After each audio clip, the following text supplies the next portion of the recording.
Alrighty. And Hak Sameach once again.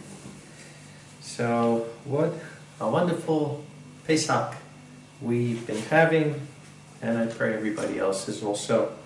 I have a message today that I want to share called Why Yahweh Takes Us to the Other Side. Why Yahweh Takes Us to the Other Side. I want to start in Corinthians 4:4. 2 Corinthians 4:4.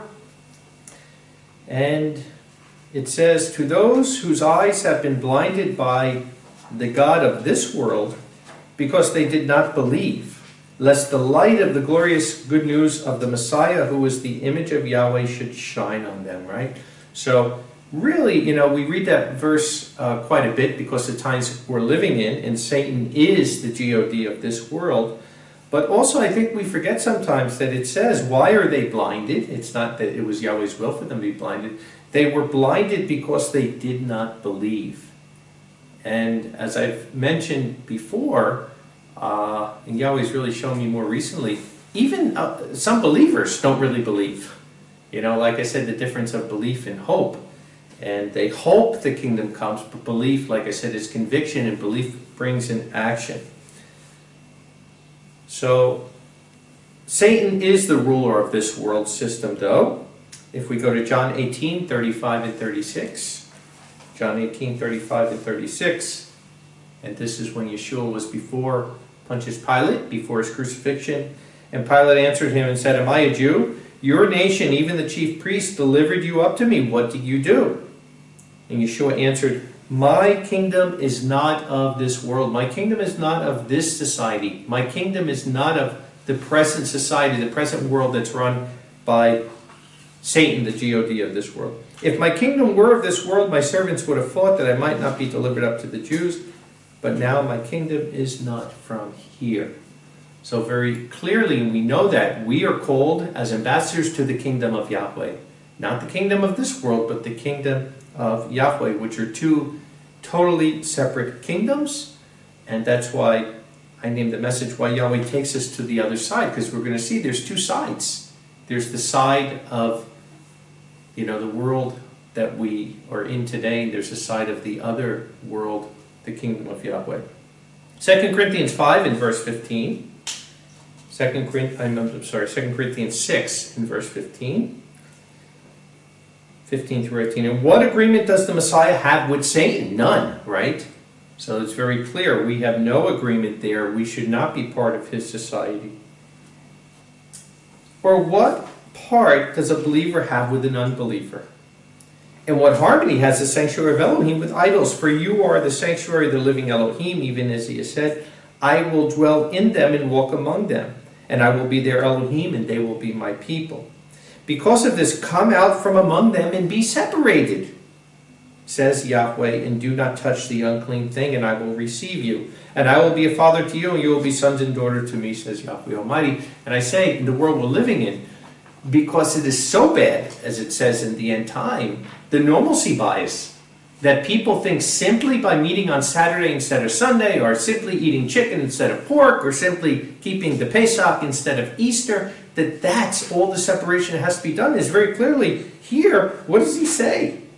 He says, come out and be separated completely, right? He says, Satan is the God of this world. And the kingdom of Yahweh, which Yeshua said, is not the kingdom of this world. So this is not rocket science, right? I've given so many messages on this. This is very easy to see. Not always easy to do, but easy to see. But we are told as believers to be separate from Satan's society and be sanctified through Yahweh. And that was the lesson to ancient Israel. And I want to take you here through this time. I've given a lot of messages on coming out of the world and being out of the world. This is not one of them. But this is why. Why does Yahweh take us to the other side? Why does he take us from Satan's society into the wilderness? I think a lot of people really miss the point of it. So let's start in Genesis 37, because I want to go first through Israel getting into Egypt, right? What brought them into Egypt to begin with? Egypt is a type of Babylon, right? It's a type of sin in that day. So how did they get there? What was the purpose of getting there? And then how did they get out? Genesis 37 and verse 3 and 4. And Israel loved Joseph more than his sons because he was a son of old age to him. And he made a coat of many colors reaching to the feet. And his brothers saw that their father loved him more than all his brothers, and they hated him. And they were not able to speak to him for peace.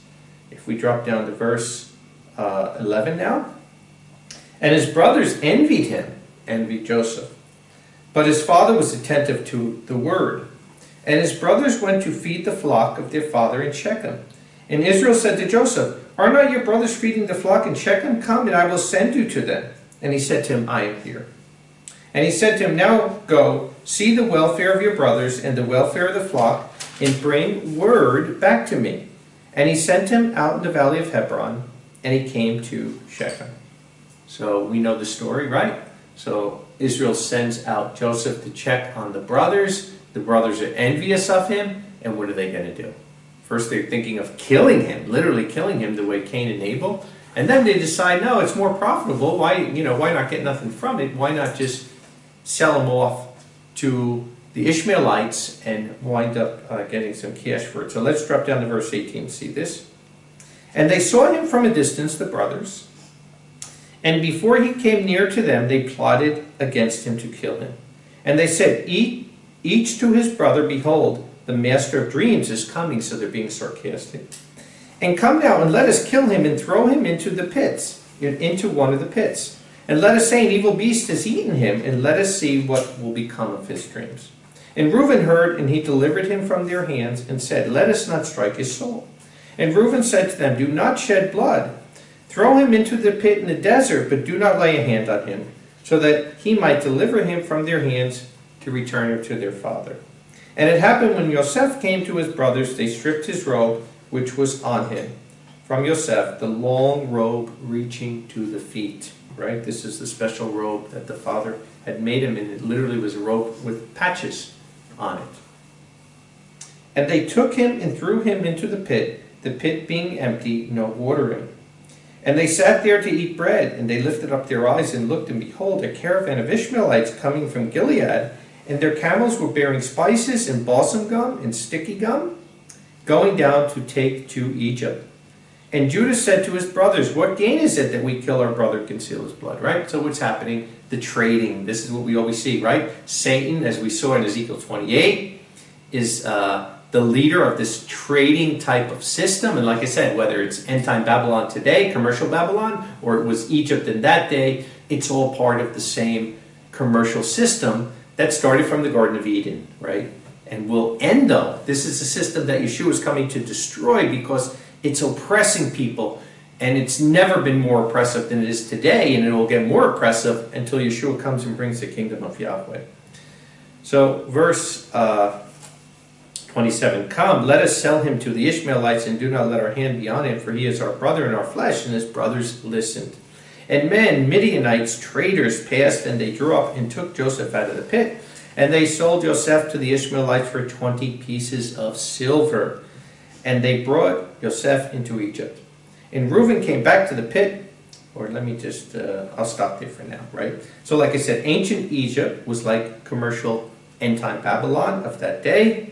Joseph was pridefully mocked, humiliated, and sent into the sin of Egypt, right? So it's kind of the same we are today, right? Most of us are born into Satan's society, and then Yahweh calls us out of that society, right? And then actually, even though we're to stay out of the society, we do go back to bring other people out. So it's like a burning fire sometimes of a house, right? You get out of there, but sometimes if there's someone left in there, you have to go back and you have to pull that person out. You don't stay in the fire, but you do have to go back and do it. The same way we are in the world, but not of the world. So even when we're leaving for the wilderness, we don't want to miss, at least as long as Yahweh has the door open, of going out. And I have to say, in the last year, from the Shemitah and after the Shemitah is over, we've had some of the greatest growth we've had in the congregation in a long time, probably 10 years or longer. So Yahweh is blessing us even as we're going to the wilderness. We're still working, but the time will come also, even in the wilderness, like it says in Amos, where everyone will be completely underground. But this is basically the pattern that we're seeing here. And then what happens? Go down to verse 32. When they go back, the brothers to the father, and they sent the long robe reaching to the feet, and they took it to their father and said, "We have found this. Now look, it is your son's robe." And he knew it and said, "My son's robe, an evil beast has eaten him. Surely Joseph is torn in pieces." And Jacob tore his clothing and put sackcloth on his loins, and he mourned many days for his son. And all the sons and all his daughters rose up to comfort him, and they refused to comfort him. And he refused to be comforted, and said, "I will go down to Sheol mourning for my son." And his father wept for him. So, okay, you understand human nature is evil. You understand why, out of envy and jealousy, why they did what they did. But what gets me in this story is they never repented. The only time they repented was once they got found out by Joseph, and they were afraid that he was going to wind up killing them, as we're going to see here. But here it was. You would think when they went back to the father, and here it was, the father just would not stop mourning, and it destroyed his life from that point. You would think at one point, one of the sons, or all of them together, would have said, "Look, okay, Father, we made a great, great mistake. We sinned. We sold Joseph." And they would have went looking for him, right? Never happened. Never happened. So that's a big part of the story, that in the world, you're not going to find repentance. Right? It's hard enough to find it in the congregation. You're not going to find it in the world. So don't look for justice in Satan's society. And I think that's what happens sometimes, that, like I said, the normalcy bias. That sometimes we're offended or we're mad or we're hurt when we don't get justice in Satan's society. And you're not going to get justice in Satan's society. It just is not going to work that way. It's another reason why Yahweh takes us to the other side. Why he takes us to the wilderness. Because there is no repentance, there is no justice in Satan's society. Let's go to Genesis 45. Genesis 45.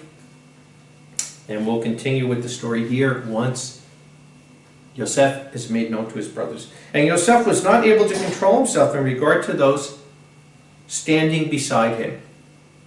And he called out, "Cause every man to go out from me." And no man stood before him as Yosef was making himself known to his brothers. And he wept aloud, and the Egyptians in the house of Pharaoh heard. And Yosef said to his brothers, "I am Yosef. Is my father still alive?" And his brothers were not able to answer him, for they trembled before him. And Yosef said to his brothers, "Now come near to me." And they came near, and he said, "I am your brother Yosef, whom you sold into Egypt. And now do not be grieved, and let not anger be in your eyes, because you sold me here. For Elohim sent me before you to save life."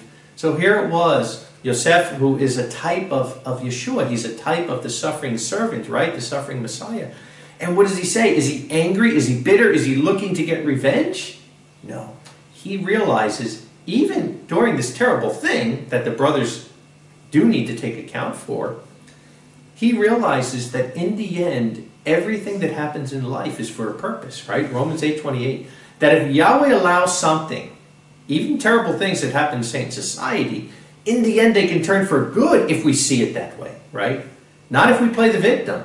Not if we're getting upset about it. Not if we're blaming other people, right? Not if we're blaming Yahweh the way the Israelites did.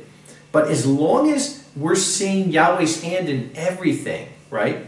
Then we have to see the purpose that Yahweh had for it. And Yosef saw that. So he said, "Elohim sent me before you to save life. For the famine has been in the midst of the land for 2 years, and there are still 5 years in which no plowing and harvest will be." Right? 5 years that are still left.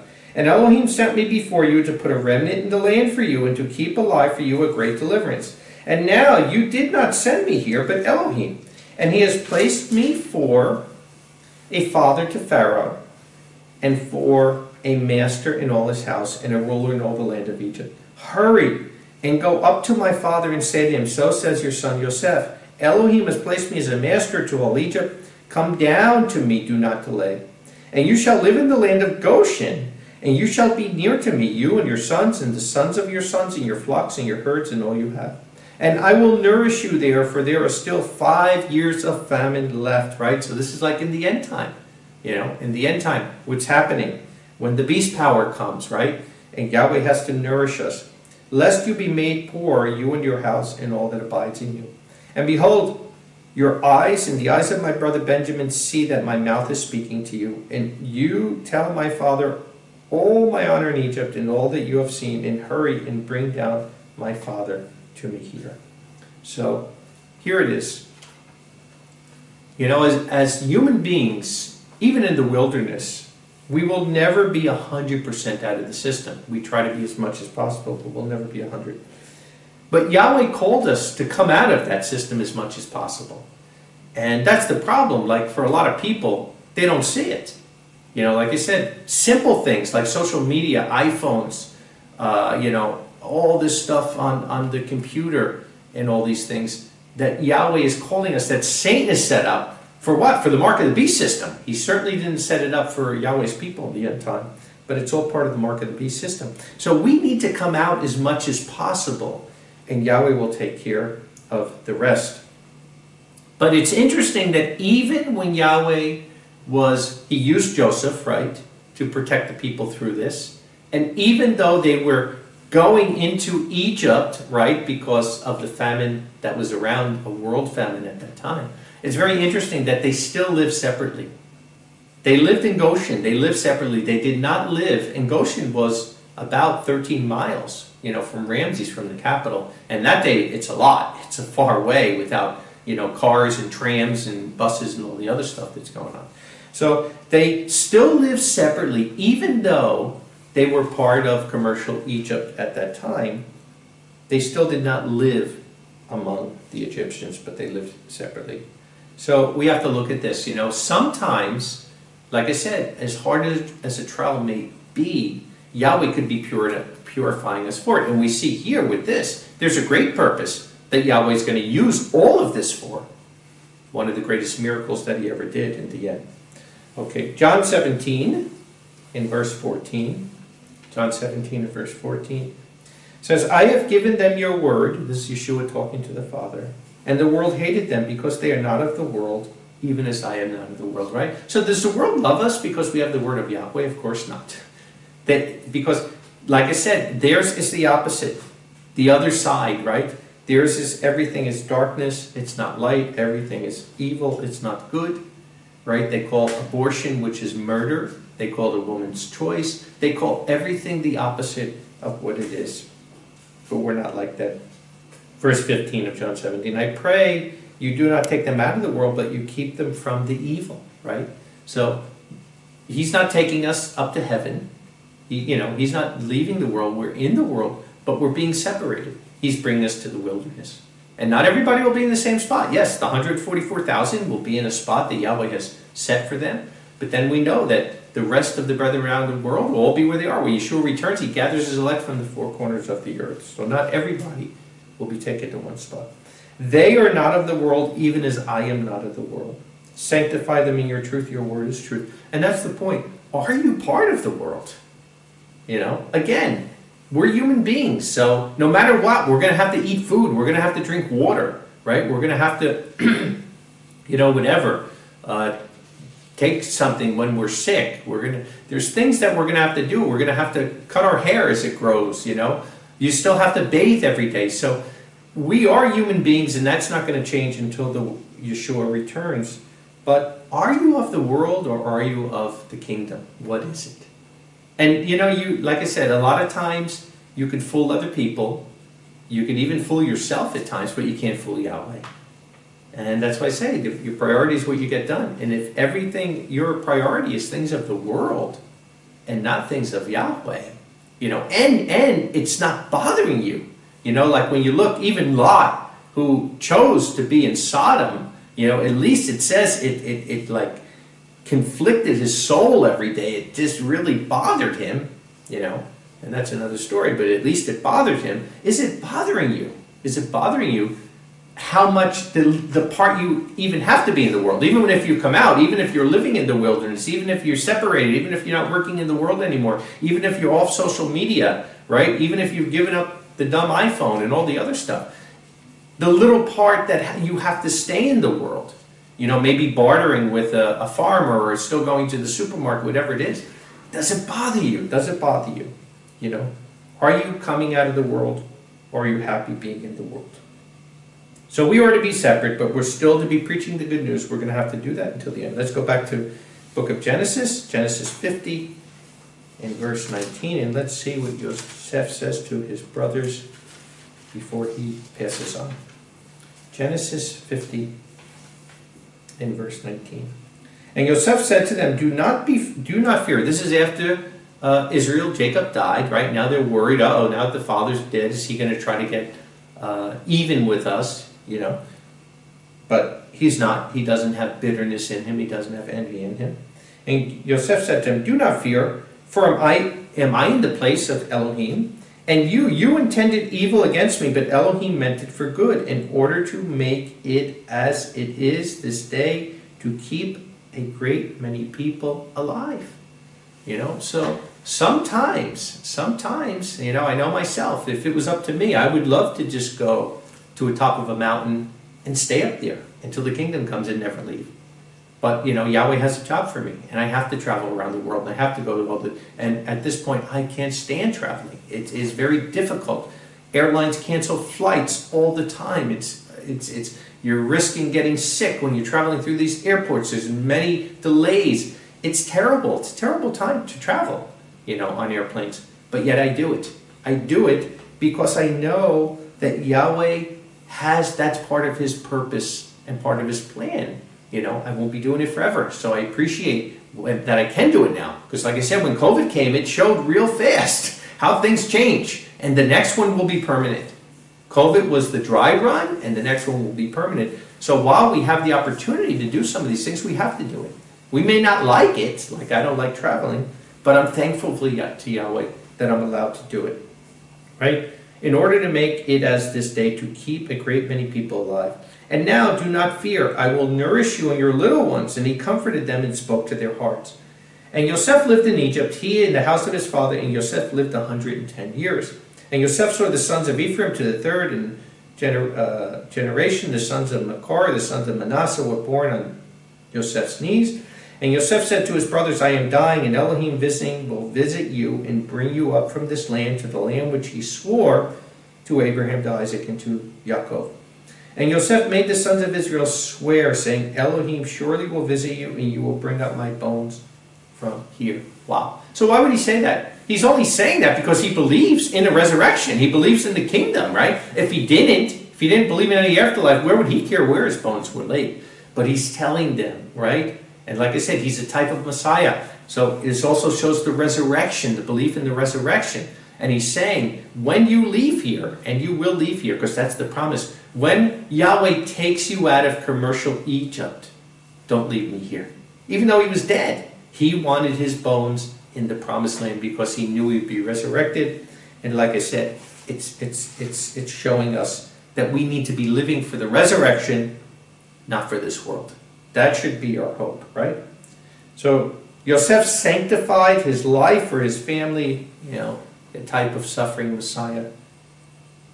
Hebrews 11 and verse 22. Hebrews 11 and verse 22, the faith chapter, and look what it says about that. When dying, Yosef by faith made mention of the exodus of the sons of Israel, and he gave orders concerning his bones. By faith, because he believed in the kingdom that no one has gotten yet.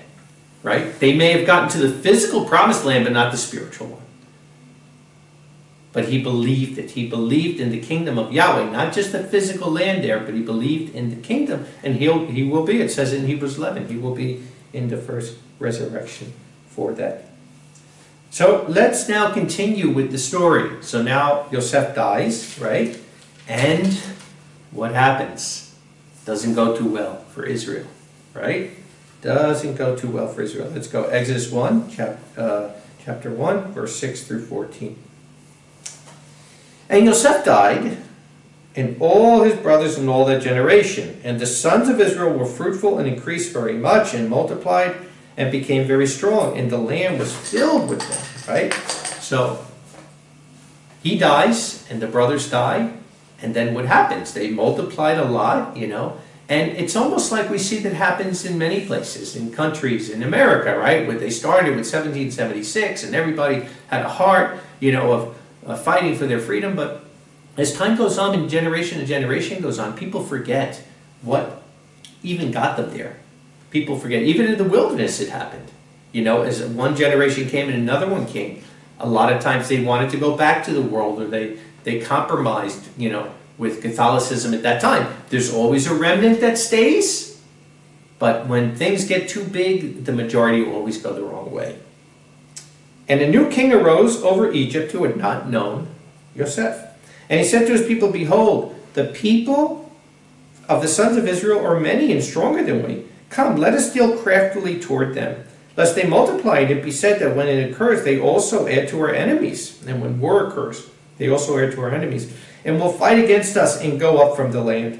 And they put over them slave masters in order to afflict them with their burdens. And he built store cities for Pharaoh, Pithon, and Ramses. And as much as they afflicted them, so much they multiplied, and as much as they spread. And they were afraid before the sons of Israel. And Egypt made the sons of Israel to serve with harshness. And they made their lives bitter by hard service in clay and in bricks and in the works of the field, and all the work which they had made them do with harshness. Wow. So what happens, right?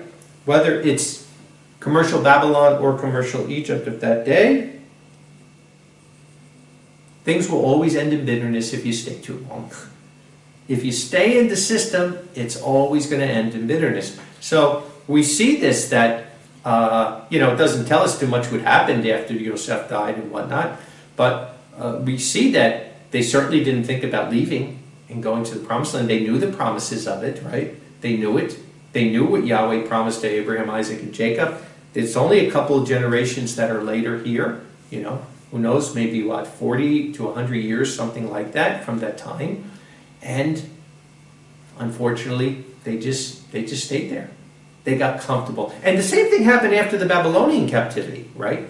After the temple was destroyed, 586 BC, and most of the Jews got taken into Babylon, 70 years later, when they came back into the land, only a remnant, only about 10% came back, because by those 70 years, the second generation, maybe even into the third, already had houses and lives in Babylon. And they stayed there. And a matter of fact, when Yeshua came in the first century, there were more Jews living in Babylon, ancient Babylon at that time, than living in Jerusalem. So it happens. But here's a big lesson to learn from here, right? The big lesson to learn is whether it's commercial Babylon, commercial Egypt, it's always going to end in bitterness if you stay too long. There's a time for everything. But if you don't get out of Satan society, you're going to suffer, right? So we see with Yosef, yes, there's a time sometimes where Yahweh puts us in the society. There's a time where, like now, where, I have to travel and I have to go. So there's a time for it. But one thing is certain, if you don't get out in time, you're going to suffer. We learned that. Exodus 5.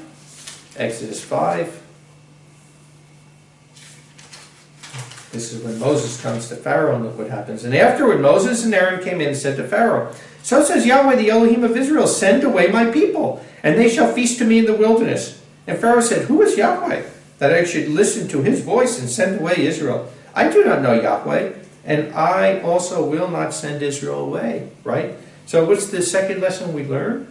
The longer you stay in Satan's society, the harder it's going to be to leave. In chapter 1, right, when they were multiplying, and Egypt was afraid, wow, they're multiplying so much. If we go to war, they might go with our enemy. If they would have left at that point, they would have been happy. They would have been happy for them to leave. They would have been giving them probably all kinds of food and carts, and if left, they would have said they would have been thrilled if Israel left. But they didn't. And what happens? Doesn't end good. They put them in bondage, and then after X amount of years from that, when they're building all these cities and they're doing all this stuff, and now they're slaves to them, now when they want to leave, it's not so easy. Not so easy. The longer you stay in Satan's society, the harder it is to leave. The only peace you will have away from Satan's society is in the wilderness. That's in the end time. This is the only peace you will have. And actually, throughout all time, That's why if you look at the congregation of Yeshua has been around now for just about 2,000 years. 2,000 years. And the vast majority of that time has been in the wilderness. Probably 75% of the time of the congregation for the last 2,000 years has been solely in the wilderness. And out of the 25% that wasn't, partly was wilderness, partly was not, but we were always not to be part of the world. That was something from the beginning, and like I said, I have many messages on that. There's a lot of scriptures that tell us that. So let's continue with the story here and see how it continues. Exodus 6, verse 5 through 9. Exodus 6, 5 through 9. And this is when Yahweh is speaking with Moses. He says, I also have heard the groaning of the sons of Israel, whom the Egyptians are enslaving, and I have remembered my covenant. Therefore say to the sons of Israel, I am Yahweh, and I will bring you out from under the burdens of Egypt, and I will deliver you from their slavery, and I will redeem you with an outstretched arm and with great judgments. And I will take you for myself for a people, and I will be to you for an Elohim, and you shall know that I am Yahweh your Elohim, the one bringing you out from under the burdens of Egypt. And I will bring you into the land which I raised my hand to give to Abraham, to Isaac, and to Jacob, and I will give it to you for a possession. I am Yahweh. Wow. So now Yahweh's going to deliver them, right? He's delivering them out of that terrible system, that oppressive system. He's taking them out. He's saying with a surety, he's going to bring them into the promised land. The very promise to Abraham, Isaac, and Jacob, he's going to fulfill through them. And look what verse 9 says. And Moses spoke to the sons of Israel, and they did not listen to Moses from anguish of spirit and from harsh bondage. Wow. That's what I say. Yahweh will make a way of escape, and many in the system too long won't take it. That's the point of it.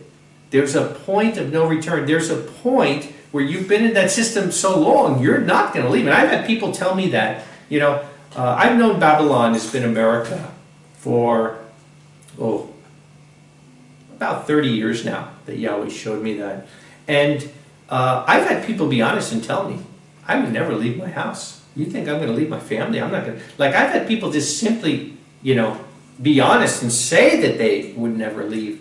But the problem is, that's because once you're in a place too long, right? And I say this now, there's no such thing as Americans or Europeans or, Africans or Asians, right? These are just skin that Yahweh put over us, but it's our spirit that makes us. And what makes us one family? What makes us one family is that spirit. We all have the same spirit. So whether you have the skin of an African or the skin of an American or the skin of a European or the skin of an Asian, it doesn't make a difference what skin has been put on you for Yahweh to do his work in that particular area of the world.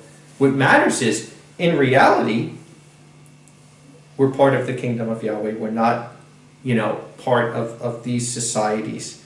But like we see here, if you live so long from anguish of spirit and from harshness of bondage, they wouldn't listen to him, even though he's telling them he's going to bring them out. And that's the problem. That's the problem. That the normalcy bias, you get so ingrained and sometimes even so bitter, root of bitterness that comes in, that you don't care anymore. You simply don't care. And then Satan has you right where he wants you, because you don't even realize you're being a servant to him, as we see what the Israelites did. And then in the end, the greatest miracle that Yahweh did in the history of human beings, that he didn't take them by swords, he didn't take them by weapons, but he took them out by a shepherd's staff. And in the end, only 2 people, 20 and above, entered the promised land, and everybody else perished because of this. Because of anguish of spirit and harsh bondage. Because they stayed too long. Because they stayed too long. The longer you stay in Satan's society, the harder it is to leave. And then it gets to the point where it's almost impossible, right? That even when Yahweh makes that way of escape, you won't take it. You won't take it because you've been there too long. You don't have eyes to see. You're not seeing that way of escape. And you don't have faith at that point, because your faith, you don't realize, has been put in Satan's society instead of the kingdom of Yahweh. And that's what happened to Israel. They didn't enter for a lack of faith. And they didn't have that faith because of how long they were in commercial Egypt at that time. And wow, this parallel is really amazing when you see it. So what happens next? Exodus 13. Exodus 13 and verse 17. Exodus 13 and verse 17. And it happened in Pharaoh sending away the people, Elohim did not lead them by the way of the land of the Philistines, though it was near. For Elohim said, lest the people repent when they see war and return to Egypt. So even when they finally did leave, right, Yahweh had to watch the road he's taking them because he knew they were going to turn back real quick. And that's what happens to some people, even some people coming to faith. You know, that people will understand the Bible and they understand the Sabbath, they understand some of these things, and then the smallest thing that happens, like losing a job, giving your job up for the Sabbath, people turn back. They turn back and they go because they don't realize they are addicted to Satan's system and they love Satan's system. And they don't want to leave it. They love it and they don't want to leave it. Right? So Yahweh knows that. But Elohim made the people turn toward the way of the wilderness to the Sea of Reeds. Right? But a lot of times people don't want to go through the wilderness because in the wilderness it's not like society. It's not like Satan's society with all the nice things there. Right? In the wilderness it's tough. And the sons of Israel went up around from the land of Egypt. And Moses took the bones of Joseph with him, right? That was the promise, right? This is showing us resurrection. Have faith in the kingdom.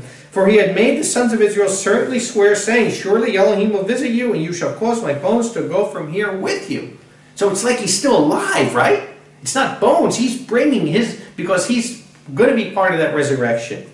And they pulled up stakes from Sukkot and camped in Etham in the edge of the wilderness. And Yahweh was going before them in the day by a pillar of cloud and to lead them in the way, and by night in a pillar of fire to give light to them to go by day and to go by night. The pillar of cloud did not cease by day, and the pillar of fire by night before the people. Wow. So here it was, not only were they being delivered, Yahweh clearly was not only with them, just like he's with us, right, as we go to the wilderness, but we feel him in our spirit. You know, he shows us little signs maybe in our life, big signs like the signs in the heavens, the times, but we don't see a pillar of fire, right? You know, we don't see the things that they're seeing here. They didn't have faith, so he had to show them physical signs that they knew for sure that Yahweh was with them. And even then, they didn't believe. Even then they didn't believe. Because what happens next? What happens next? Exodus 14, 5 through 9. You think Satan's going to let you go that easy? No way. No way. Because you know what? You're a servant in his society. You're the servant of whatever you obey. And you're working for Satan's society? You're getting a paycheck every week by one of Satan's ministers? You know? Or the government. You're working for the government. It doesn't matter if you're with the military or if you're working in a government job. You're working for the system. You're getting paid by them. You're getting paid by Satan. You know, he's your employer. And you think he's going to just let you go like that? No way. So look what happens. Exodus 14, 5 through 9. And it was told to the king of Egypt that the people had fled. And the heart of Pharaoh and the servants was turned as to the people. And they said, what have we done? For we sent away Israel from serving us. And he prepared his chariots, and he took the people with him. And he took 600 chosen chariots, and all the chariots of Egypt, and the officers over them. And Yahweh hardened Pharaoh, king of Egypt's heart. And he pursued the sons of Israel, and the sons of Israel were going out with a high hand. And the Egyptians pursued them, and they overtook them camping by the sea. All the horses and chariots of Pharaoh, and his horsemen, and his army in Pi-hahiroth before Baal-Zephon. So what happens here, right? They're on their way to the wilderness. The wilderness is right on the other side of the water, right? This is the boundary point of Satan's society and the wilderness. But what happens? He didn't want them to go because they're servants of him. You think Satan's going to let you go that easy? And it ain't that easy. It ain't that easy leaving commercial Babylon or physical Babylon. You know, the way the laws are today, you just can't go live somewhere, you know, without a passport of that country, without a visa to stay in that country. And you know, that's why we have brethren that are like Abraham, wanderers among the nations. They stay in one place for 3 months or 6 months, then they go to another place, you know, because they have to move around. They don't have citizenship. Our citizenship is in heaven. But you know what? They do it. Some of them have been doing it for close to 15 years. You know, close to that they've been doing it. And they're much happier being outside the system. But others, they ain't going to leave that system. They're going to stay in that system. And like I said, take the example in the Bible. You stay too long. Number one, you're not going to get out. It's not only harder to get out at that point, you ain't going to make it. And number two, you have to question yourself, what is the reason you're still there? There could be a valid reason, like we saw with Joseph, right? In Egypt, to save life there. So do you have a valid reason of where you are? Or are you only staying in the system because number one, you have no faith, and number two, you love all the things of the system. And you wonder, how am I going to survive outside of there? When your mentality, when your thinking is the system thinking, when you're on that side, right, you're on Satan's side, then of course you're going to think that way, and you're right. In Satan's system, if you don't get a paycheck every week from him, how on earth would you survive? But once you come out of that system, and you're on the other side, you're thinking, how on earth was I ever there? I tell the story, that one of the brethren had said that. While he was in the system, he couldn't figure out, how could I ever survive outside of it? And he's right. But once you're out of it, you realize, how did I ever survive in that system? Because your mind, right, as a man thinks, so he is. And your mind, you're given over to whatever system you're in. And the brainwashing that's there today, you have no idea. You have no idea how heavy that brainwashing is, because Satan knows how to do it. He knows how neuroassociations work. He knows how to put things in our mind. And we are creatures of habit, right? Just turn on a song for one day, listen to a song about 20 times, and then don't listen to that song for the next week and see how many times you're humming it as you're going along. That's the way Yahweh made us. And for a good way, but Satan uses it in a bad way. So here it is, right? When you try to come out of the system, they're going to come after you. And like I said, in this system, there's a part of you, to a lot of people, that don't want to come out of it. They're so involved that they can't come out. So what happens next? Then Yahweh shows. Exodus 14, 10 through 14. And Pharaoh came near, and the sons of Israel raised their eyes, and behold, the Egyptians were pulling up after them. And they were greatly afraid, and the sons of Israel cried to Yahweh. Now are they crying to Yahweh? We trust you, Yahweh. You tell us whatever it is. We know you'll take care of us. No, look what they say. They said to Moses, were there no graves in Egypt that you've taken us to die in the wilderness? What is it you have done to us to bring us out of Egypt? Same way people say commercial Babylon. Hey, you told us to leave the system. We sold everything we have. Now look where we are. Right? No, I didn't tell anybody to sell anything. Right? The word of Yahweh tells you to leave the system. Not me. Not me. What I'm doing is telling you the word of Yahweh. It's the word of Yahweh. And that's what happens. Were there no graves in Egypt? Because these are people that had not an ounce of faith, right? And like it says, they had all bitterness in their soul, and they were just looking for that next meal. That was basically it. Is this not the word we spoke to in Egypt, saying, go away from us and let us serve the Egyptians, for it is good for us to serve the Egyptians than to die in the wilderness? Why? Is it better to stay in Satan's society and serve Satan than to maybe die in the wilderness and be martyred? Not to me. I'd rather be martyred in the wilderness than be serving Satan. That's not even an option in my life. That's not an option whatsoever. You know why? Because I'm like Joseph. If I die in the wilderness, my bones are going to the promised land. That's who we have. Joseph died, right? But his bones were taken to the wilderness, and he's waiting the resurrection. And Moses said to the people, do not be afraid. Take your stand and see the salvation, the Yeshua of Yahweh, which he will prepare for you today. For as you see the Egyptians today, you will not continue to see them again forever. You know why? Because they're going to the wilderness. And you're not going to find commercial Babylon or commercial Egypt in the wilderness. So if you simply trust in Yahweh, take your stand in trusting Yahweh and just get to the wilderness, Yahweh will take care of the rest. Yahweh will fight for you, and you be silent. You shut your mouth.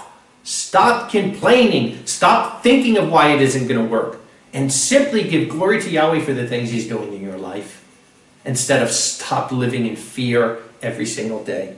Right? Yahweh will fight for you, and you shut up. That's what he's saying, basically. Keep your mouth shut. We must stop murmuring and trusting Yahweh to deliver. And what's the end result? Let's take a look. Verse 21. And Moses stretched out his hand over the sea, and Yahweh caused the sea to go back by a strong east wind all night. And he made the sea dry land, and the waters divided. And the sons of Israel came into the middle of the sea on dry ground, the waters being a wall to them from the right and to the left. And the Egyptians pursued, and all the horses of Pharaoh came after them, his chariots and his horsemen, into the middle of the sea. And it happened in the morning, watch, Yahweh looked on the camp of the Egyptians in the pillar of fire and cloud, and he confused the camp of the Egyptians. And he took off the wheels of their chariots and made them drive with difficulty. And the Egyptians said, I will flee from the face of Israel, for Yahweh is fighting for them against the Egyptians. And Yahweh said to Moses, stretch out your hand over the sea, and let the waters return on the Egyptians, and on their chariots, and on their horsemen. And Moses stretched out his hand over the sea, and the sea returned to the usual flow at the turning of the morning. And the Egyptians were fleeing to meet it. And Yahweh shook off the Egyptians into the middle of the sea. And the waters returned and covered the chariots and the horsemen together with all the army of Pharaoh, those going after them into the sea. And not even one was left among them. And the sons of Israel walked on dry ground in the middle of the sea, and the waters being a wall for them from the right and to the left. And Yahweh saved Israel in that day from the hand of Egypt. And Israel saw the Egyptians dead on the seashore, and Israel saw the great hand with which Yahweh worked against Egypt, and the people feared Yahweh and believed in Yahweh and his servant Moses. But for how long? Right? Until the next thing came up. Until the next meal was missing. Until the next time they got thirsty. So it wasn't faith. Right? They feared because of what they saw for that minute. And that's why I said miracles never convert you. Because as soon as the miracle is over, you forget. Miracles are an extension of your faith. They're not going to create your faith. But while Yahweh is taking his people to the wilderness, and Satan has no power to stop it.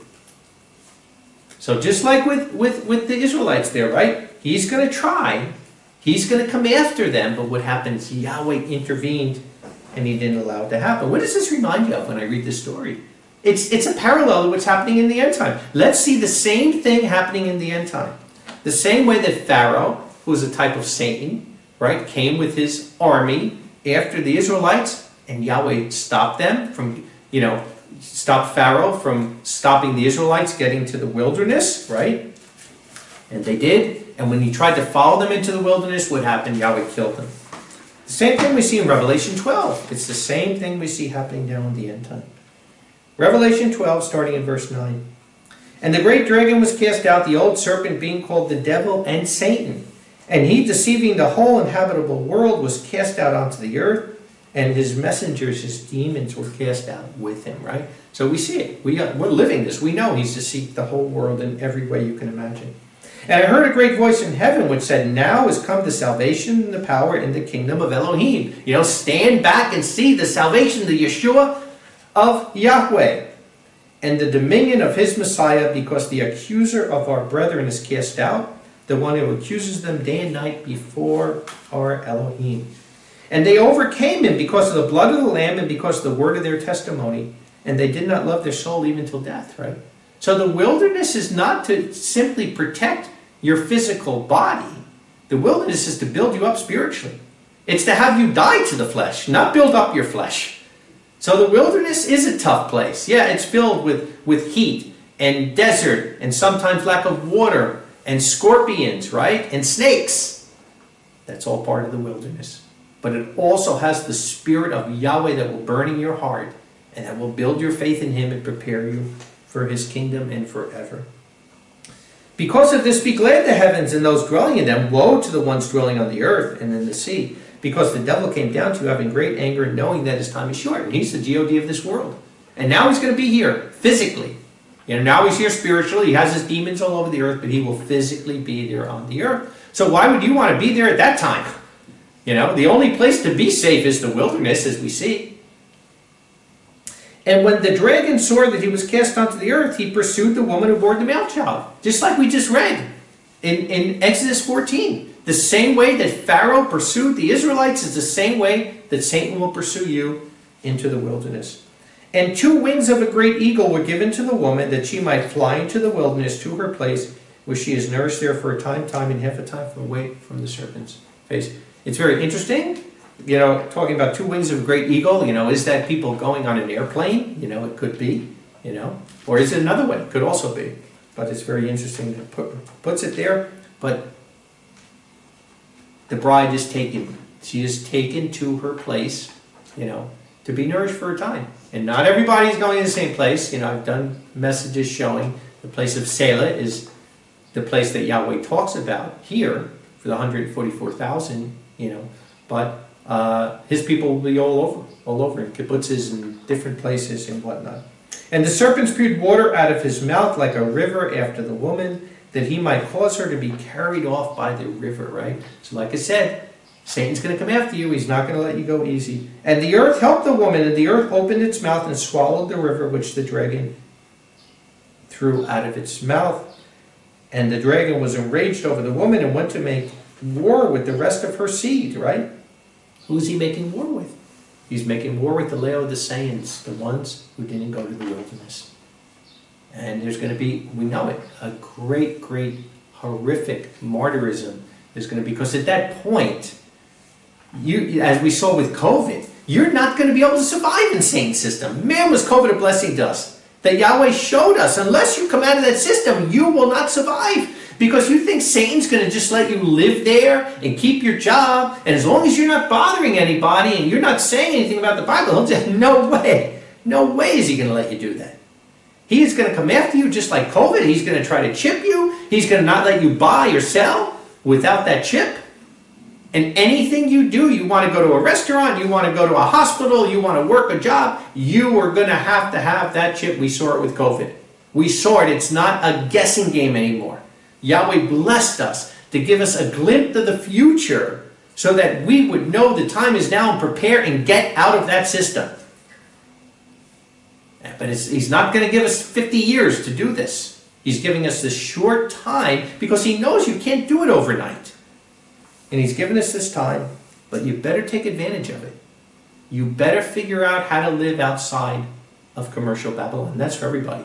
I'm not talking about living outside of the United States of America, which is just part of it. I'm talking about living outside of the system of commercial Babylon. And it's not about living, having an easy life. It's about having a spiritual life.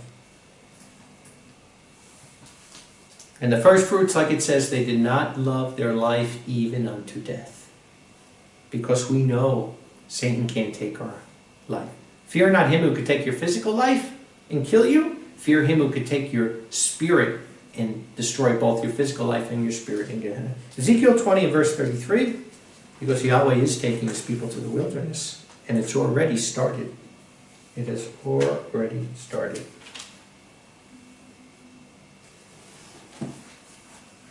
Ezekiel 20 and verse 33.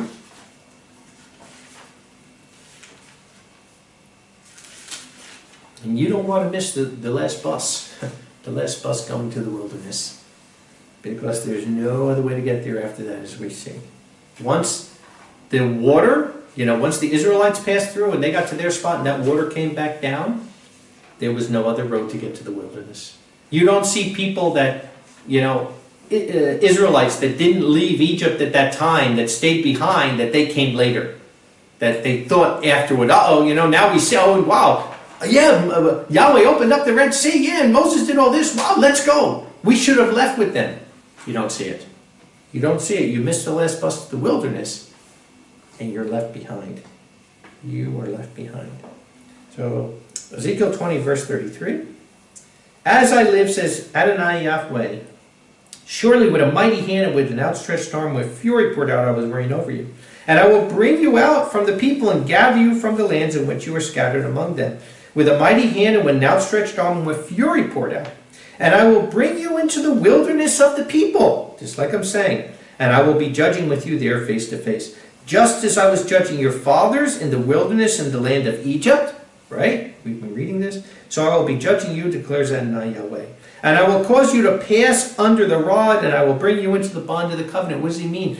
It means that the shepherd counts every sheep. They pass under the rod and he counts them. And that Yahweh has called each of us individually. And he's counting us into his covenant, right? When the times of the nations are fulfilled, there's so many people that he's calling in the end time. And once that number is complete, then his kingdom will come. So you're passing under that rod. But if you don't get to the wilderness, he can't count you in with that number. And I will purge from among you the rebels and the transgressor against me. I will bring them out of the land where they reside, and they shall not enter into the land of Israel. And you shall know that I am Yahweh. Wow. So very clear, the rebels, it's not going to be like Israel. In this time, it's not going to be that only 2 people enter the promised land from all those people that Yahweh has there in the wilderness. No. He's going to get those rebels out first. And they're not going to make it there. So we are to pass under the rod. Yahweh counts his sheep one by one. And you can't make it in Saint society. You won't make it. Song of Solomon 3:6. Song of Solomon 3:6 says, who is this who comes out of the wilderness like columns of smoke, sacrificing and incense, myrrh and frankincense from all the powders of the merchants, right? Who is this that comes out of the wilderness? Song of Solomon is all about the bride in the end time, right? And where does she come out from? From the wilderness. She doesn't come from the inner city. Song of Solomon 2 and verse 14. Oh, my dove, right? Yonah, the sign of Jonah, my dove. In Selah, in the clefts of the rock. In Selah, in the secrecy of the steep place. And it's pretty secret down there. Not that easy to get to. Let me see your form. Let me hear your voice. For your voice is sweet and your form is beautiful. Wow. And that's where Yeshua is there with his bride, and he is caring for her and nourishing her there. But like I said, we're coming to the point where that last bus is pulling out of the depot. And if you don't get on that bus, you're not going to make it. Luke 16, verse 19. Luke 16, verse 19.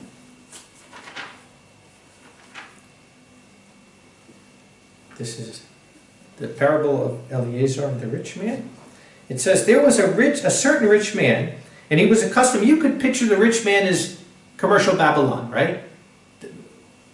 Living in commercial Babylon. There was a certain rich man, he was accustomed to don a purple robe and fine linen, making merry in luxury day and night. It's kind of interesting, that's what it says about Babylon, right? Fine purple and scarlet robes. And there was a certain poor one, right? So you could picture this one, the one coming out of that system, Eleazar. And he would lay at the gate of the rich man while being afflicted with sores, right? So that's what happens in Satan's system. Don't expect justice, right? You're going to get afflicted, just like Yosef did when they threw him in the pit. And longing to be filled with the crumbs that were falling from the table of the rich one, becoming even the dogs licked his sores, right? Like Klaus Schwab says, you're going to own nothing and be happy. You're going to eat bugs, right? While they're eating all the good stuff. And it happened, the poor one died and was carried away by the cherubs into the bosom of Abraham, right? Meaning the same promises that Abraham has, he has. Read Hebrews 11. And the rich one also died and was buried. And being in torments in Sheol, right, in the dirt. So this is just, it's not up in heaven, he's in the dirt. So they both died, right? And now they don't realize it's the resurrection, that thousands of years have passed. But he's in torments, lifting his eyes. He sees Abraham afar off, and Eleazar there too, right? This is now the kingdom. And calling, he said, Father Abraham, have pity on me, and send Eleazar that he may dip the tip of his finger in water and moisten my tongue, for I am tormented in this flame. So, right? So he's not burning, or he'd be saying a lot more than dipping his finger. And like we always said, this is the water is the Ruach, it's the Holy Spirit. And he's not asking for buckets of it, just like a lot of people. They want to, just give me a little bit of it. But Abraham said, my son, remember that you fully received your good things in your lifetime, right? He didn't leave commercial Babylon.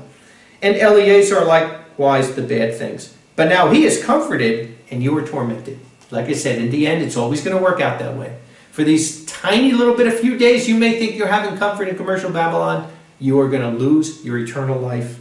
And beside all these things, a great chasm has been fixed between us and you, that those desiring to pass from here to you are not able, neither can they pass from there to us, right? And this is what's happened. This chasm that started out maybe as maybe a half a meter that you can jump from side to side, and there's a lot of people that did it. 1 foot in the world, 1 foot in the congregation, 1 foot in the world, 1 in the congregation. But that chasm, over the last X amount of years, has been getting wider and wider and wider. And now it's at a point where the valley of decision is just about over. Whatever side you're on is the side you're going to stay on, and that's what COVID showed us. You can't stay in the world and be part of the kingdom of Yahweh. You can't be in the wilderness and the world at the same time. So that's the chasm that's there, and that's what we have to decide. And what does he say? Hey, go tell my brothers. And what did he say in verse 31? He said, if they do not listen to Moses and the prophets, they would also not listen and believe him. Even if a man for the dead should rise, they would not believe him, right? He's talking about Yeshua. So that's the point, and I realized it. For years, I'm in this 40 years in this walk. And for years I used to think, I just can't wait. Once these signs start to happen, then people will know. Or with America being about, as soon as this starts to happen, then people will know. And I realized at this point, it doesn't matter what happens. It doesn't matter if America was even a nation again. People would figure out another reason, not that it's commercial Babylon. People that don't want to see, they're never going to see. They don't have eyes to see. I've preached for years and years and years, and I realized that no matter what signs Yahweh gives, they just love this world more than the kingdom. And while those signs come, these people that are like this, like what just happened, the sign a few weeks ago, the great eclipse, for that split moment, for maybe one day, they get a little shaken up. But as soon as that sign goes, they're back to the world. They love the world so much, they are not going to change at all. Virtually at all. And it's at the point now, though, because like with the COVID shot, people that took that shot, it changed their DNA. They're not the same people anymore. But you know what? People that are staying in the system, maybe they didn't have a COVID shot, but they're not the same people either. I see the difference of the ones that are going to the wilderness and the ones staying in the world. I see it. I see it plain as day, and that gulf is getting wider every day. And it's just about to the point where you couldn't get to the other side if you wanted to. Last scripture, Joel 3. Joel 3.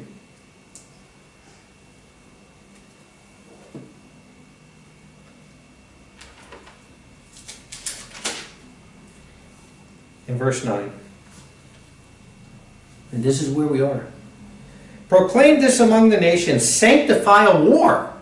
World War III is coming one way or the other, and Yahweh knows whether that's a matter of months or a couple of years, but it's coming, and probably sooner than later. Awaken the mighty men. Let all the men of war draw near. Let them come up. Beat your plows into swords. Right? The kingdom ain't here yet. We're not beating the swords into plowshares. We're beating the plows into swords. And let your pruning hooks into spears. They're making weapons, right? And we see that. Let the weak say, I am strong. Gather yourself and come, all you nations, and gather yourself together all around, O Yahweh. Bring down your mighty ones. Let the nations be awakened and come up to the valley of Jehoshaphat, right? The Kidron Valley in Jerusalem. For there I will sit to judge all the nations all around. Put in the sickle, for the harvest is ripe. The time is now. Come, go down, for the press is full, the vats overflow, for their wickedness is great. Multitudes, multitudes in the valley of decision, for the day of Yahweh is near in the valley of decision. Right? This is it. It's the valley of decision.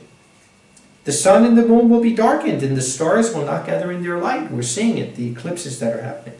And Yahweh will roar from Mount Zion, and he gives his voice from Jerusalem, and the heavens and the earth quake. But Yahweh is a refuge to his people and a fortress to the sons of Israel. So this is end time stuff, and this is what's happening now. And how do we know that we're right at that point too? Look at verse 19, which is really interesting because of what just happened in October with Hamas attacking Israel on Simchat Torah, right? The day of joy that was supposed to be, and yet it turned out to be a day of horror. Look what it says. Egypt shall be a ruin, and Edom, Jordan, shall be a desolate wilderness. Why? Why is Yahweh going to come against Egypt and against Jordan? Because both of them did not support Israel and what happened with Hamas. They both openly supported Hamas. And look what it says. Egypt will be a ruin. Edom shall be a desolate wilderness from the violence, from Hamas. What Hamas done to the sons of Judah, whose innocent blood they poured out in their land. Wow. And that just happened. That just happened.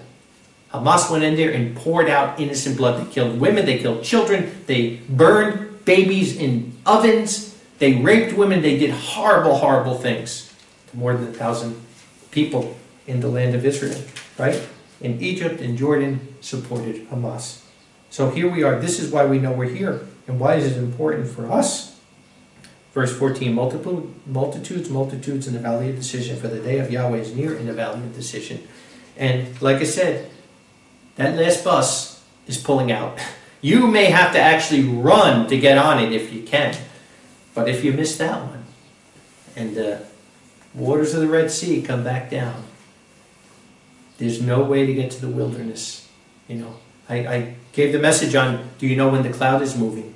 And it was the same way in the wilderness when they were moving around with the cloud. If that cloud moved and you didn't move with that cloud and you stayed back, you had no way of finding it after that. Because once it moved, there's hundreds of clouds. You'd never be able to find it again.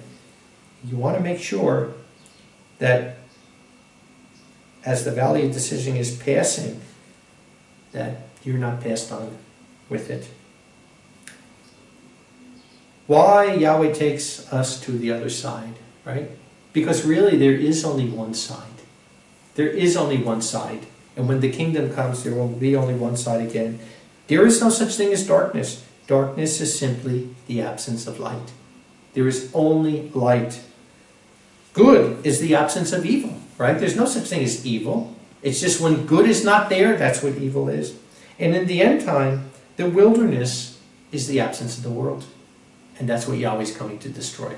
A world that is completely run by Satan the devil, a world where Satan literally has a system here now of commercial Babylon throughout all the world, and a world where he will literally take the form of a human being for 42 months before Yeshua returns. And we're getting toward that time. So why does Yahweh take us to the other side? I sure hope you know by now. Yahweh bless and Chag Sameach.